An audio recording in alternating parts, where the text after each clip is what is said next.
Hey, it's Joe, and welcome back to Humanfluence.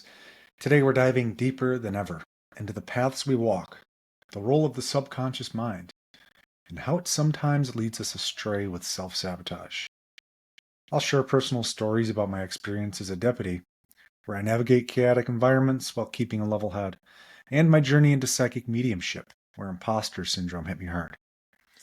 We'll explain how shifting your mindset can transform everything, how it allows you to see that even the hardest challenges happen for you, not to you. Each of us walks a unique journey shaped by choices, circumstances, and unseen forces within. So let's explore those forces and how we can take back control. The subconscious mind is an unseen driver in our lives. Carl Jung said, until you make the unconscious conscious, it will direct your life and you will call it fate. That quote resonates deeply with me. Think about how often we make decisions, not because we choose them, but because we're following a script we didn't write. The subconscious is powerful, but it's also reactive. It clings to familiarity even when familiarity is toxic. It fears change and sees every risk as a threat, triggering self-sabotage to keep us in our comfort zones. We may avoid opportunities, procrastinate, or settle for less than we're capable of, all because the subconscious mind equates change with danger. But here's the paradox. The subconscious isn't our enemy. It also holds our deepest strengths, instincts, and creativity. Napoleon Hill's words ring true. Whatever the mind can conceive and believe, it can achieve. If you plant seeds of doubt, the subconscious will grow them. But if you plant seeds of possibility, it will nurture those too. Your subconscious is the fertile ground. So what are you planting? Working as a deputy puts me in the thick of chaos. Every day brings high pressure situations, volatile individuals, and decisions that can change lives in an instant. In those moments, my subconscious mind isn't a passive observer, it's a tool. Training and experience condition my instincts, but staying level headed requires something deeper. Fear surfaces, of course, but I learn to work with it. Instead of letting fear overwhelm me, I use it to sharpen my focus. And the chaos tests me, but it also reveals who I am. One thing I notice is how the subconscious reacts to chaos. It wants to protect, to shut down or lash out. But I've learned that when you pause, breathe, and separate emotion from action, you can take control of the moment. This doesn't simply apply to being a deputy, it applies to life. Chaos will come for all of us. The question is, will you react or will you respond? The subconscious mind is a theme that echoes through history's great thinkers. James Allen says, you are today where your thoughts have brought you. You will be tomorrow where your thoughts take you. Let that sink in. Every thought you allow to take root in your subconscious shapes your future. Ralph Waldo Emerson offers another profound insight. You become what you think about all day long. The thoughts you entertain, whether conscious or subconscious, define who you are and who you will become. Just some great quotes to remind you that the subconscious is both a gift and a responsibility. It's a mirror reflecting what you feed it. If we nurture it with fear, doubt, and negativity, it mirrors those back to us. But if we feed it with curiosity, hope, and belief, it becomes a powerful ally.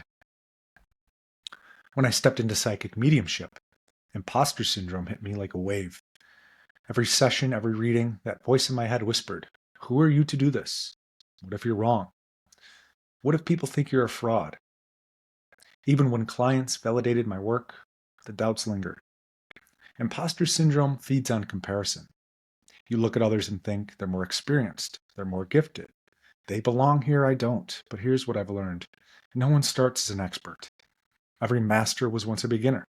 Every path starts with a single hesitant step.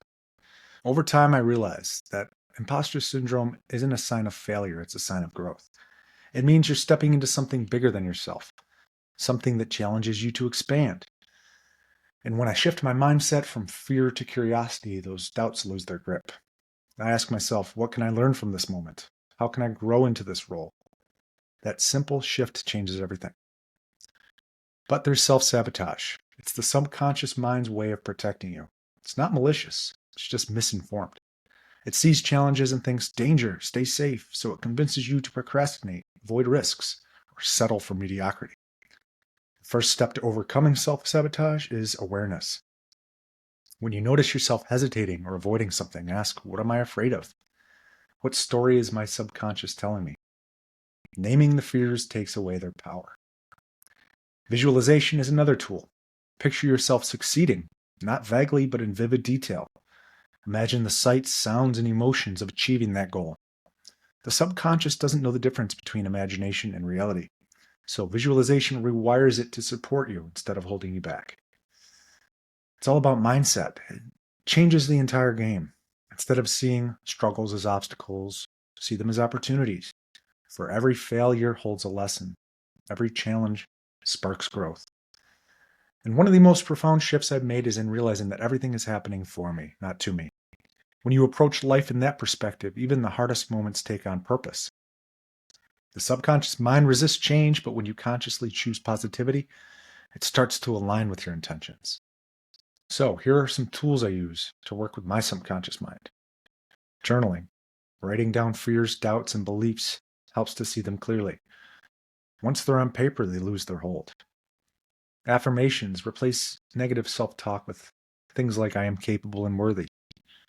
Meditate, observing your thoughts without judgment. And a gratitude practice. It's as simple as writing down 3 things you're grateful for every day. It shifts your focus from scarcity to abundance. Your path is uniquely yours.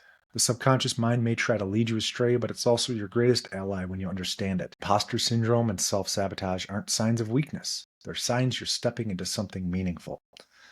Looking back at my journey, as a deputy, a psychic medium, many other things, someone navigating the complexities of life, we must see how every challenge shapes us. The chaos, the doubts, the fears, they're stepping stones, carving out the person you're becoming. If you're feeling stuck, questioning your worth, remember this. You aren't your fears. You are not your doubts. You are the one walking the path, learning, growing, and becoming. Everything is happening for you, exactly as it's meant to. Stay curious, stay questioning, and stay true to yourself. Humanfluence out.